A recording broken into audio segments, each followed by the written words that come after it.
The question is that this bill be now read a second time, and I call the honourable member for North Sydney. Thank you, Acting Speaker.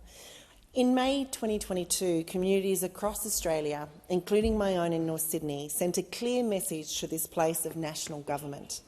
Climate inaction and prevarication needs to end, and we, sent here by our communities, must do everything we can to ensure faster, tangible action to keep global warming below 1.5 degrees Celsius.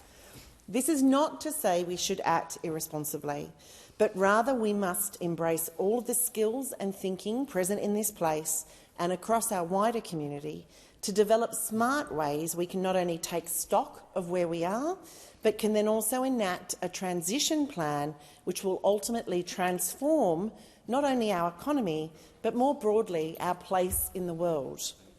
As I stand today, Speaker, to speak on the Safeguard Mechanism Crediting Amendment Bill 2022 then, the weight of my community's faith that I will speak their truth in this place is something that I am honoured to carry.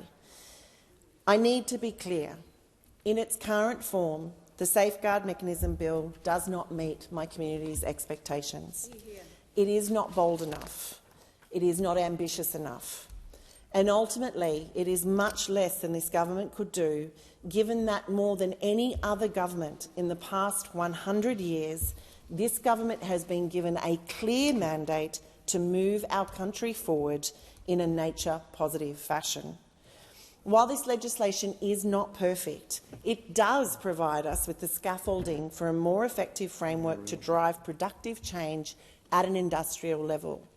The question then that I believe we must answer as we debate this legislation is, are we brave enough to make decisions today, the ramifications of which will be long felt into the future in a positive fashion? This legislative amendment should not be looked at as simply a short-term solution to deliver on a political promise made at the last election. Rather, it should be seen for what it really is, which is one of the most important first steps in fundamentally transitioning and transforming our future economy so both our nation and our planet can thrive. In this context, I am committed to working with the government to ensure petty party politics does not ultimately impede what can be a very important and significant step for our nation.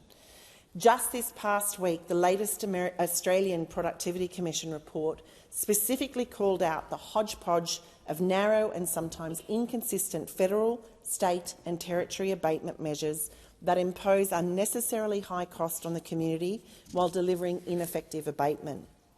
From my perspective, I think the Productivity Commission report adequately described the limitation of a framework that is arguably the result of a series of decisions made within the context of successive election cycles rather than from true leadership mindset.